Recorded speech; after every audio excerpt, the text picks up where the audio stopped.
Assalamualaikum warahmatullahi wabarakatuh. Nah, di sini kami dari kelompok 10 ingin membahas sedikit mengenai materi kelompok kami yang berjudul Pengembangan Sistem Evaluasi PAI di bagian teknisi pengelolaan data. Di sini saya Dewi Yadayani ingin memaparkan sedikit dari materi yang pertama, yakni teknik penilaian pengetahuan.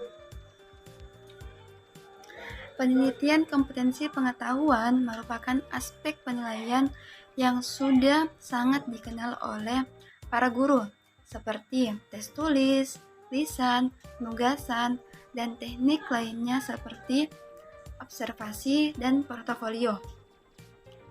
Nah, ketika salah satu teknik penilaian pengetahuan diujikan kepada peserta didik, semisal menggunakan tes tulis, maka dalam menjawab, seorang peserta didik tidak selalu harus merespon dalam bentuk menulis kalimat, tetapi dapat juga dalam bentuk mewarnai, memberi tanda, menggambar grafik, diagram, dan lain sebagainya. Selain tes tulis, terdapat pula tes lisan. Tes berbentuk lisan ini dipergunakan untuk mengukur tingkat pencapaian kompetensi, terutama pengetahuan kognitif dari peserta didik, di mana seorang pendidik atau guru memberikan pertanyaan langsung kepada peserta didik secara verbal atau bahasa lisan. Juga tes lisan menurut peserta didik memberikan jawaban secara lisan. Oke, itu saja dari saya. Selanjutnya akan dilanjutkan oleh teman kelompok saya. Assalamualaikum warahmatullahi wabarakatuh. Saya akan menjelaskan materi dari teman saya, yaitu 2 teknik penilaian keterampilan. Nah, pada penilaian keterampilan terdapat 2 karakteristik, yaitu pertama, peserta didik atau peserta tes diminta untuk menunjukkan atau mendemonstrasikan kemampuannya dalam membuat sebuah produk atau terlibat dalam suatu aktivitas. Kedua, produk dari hasil praktik juga perlu dinilai. Pada umumnya, penilaian keterampilan dilakukan dengan cara mengamati pelaksanaan tugas atau memeriksa produk yang dihasilkan oleh peserta didik. Nah, teknik-teknik dalam penilaian kompetensi keterampilan dapat dilakukan dengan beberapa hal, diantaranya sebagai berikut. Yang pertama, untuk kerja performance. Yang kedua, proyek. Yang ketiga, portofolio. Keempat, penilaian produk atau hasil. Kelima, kombinasi penilaian kerja dengan produk.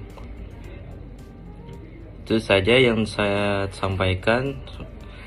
Kurang lebihnya mohon maaf. Wassalamualaikum warahmatullahi wabarakatuh. Assalamualaikum warahmatullahi wabarakatuh. Saya Rizky Renanda Rinjani akan melanjutkan presentasi pada poin ketiga, yaitu teknisi penilaian sikap. Kompetensi afektif yang berkaitan dengan sikap dan nilai dilakukan guru untuk mengukur pencapaian peserta didik dalam kompetensi sikap yang mencakup menerima, menjalankan, menghayati, menghargai, dan mengamalkan nilai-nilai tersebut. Observasi kompetensi sikap di sekolah dapat dilakukan dengan menggunakan buku catatan khusus. Selain itu, observasi juga didapat dilakukan menggunakan daftar checklist atau centang dan rating scale. Pada penilaian sikap terdiri dari penilaian utama dan penilaian penunjang. Penilaian utama didapat melalui hasil observasi harian yang dituliskan dalam jurnal harian. Sedangkan penilaian penunjang didapatkan melalui penilaian diri dan penilaian antar teman yang kemudian hasilnya dapat dijadikan tambahan ataupun bahan pertimbangan hasil penilaian sikap yang telah diberikan oleh pendidik. Baik, sekian dari saya. Kemudian akan dilanjutkan oleh teman kelompok saya.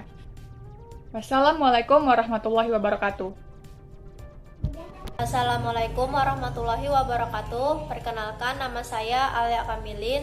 Jadi di video ini saya akan melanjutkan pemaparan materi dari teman kelompok saya mengenai materi KKM atau kriteria ketuntasan minimal maksimum. Pada suatu lembaga pendidikan, baik dari tingkat dasar, menengah, atas, hingga ke perguruan tinggi, dalam menentukan KKM, terdapat beberapa kriteria yang dipergunakannya. Antara lain, yang pertama adalah kompleksitas. Kompleksitas adalah tingkat kesukaran atau kerumitan pada setiap indikator pencapaian kompetensi yang harus dicapai oleh peserta didik. Tingkatan kriterianya ini bisa dikembangkan oleh guru atau tenaga pendidik dan dibagi menjadi 3 macam, yaitu mulai dari yang mudah, sedang, hingga ke tinggi. Kriteria yang kedua adalah sumber daya dukung. Sumber daya dukung adalah sumber daya yang dapat mendukung tercapainya kompetensi, meliputi sumber daya alam atau sarana prasarana. Maksud dari sumber daya alam tersebut meliputi kepala sekolah, para tenaga pendidik, dan juga para tenaga kependidikan lainnya yang berperan dalam lingkungan sekolah yang turut serta membantu dan juga berpartisipasi. Dan kriteria yang ketiga adalah tingkat kemampuan atau intake rata-rata siswa. Intake atau tingkat rata-rata siswa ini diambil dari hasil seleksi penerimaan peserta didik atau berdasarkan nilai hasil ujian nasional kelas atau rata-rata nilai yang diperoleh dari jenjang pendidikan yang lebih rendah.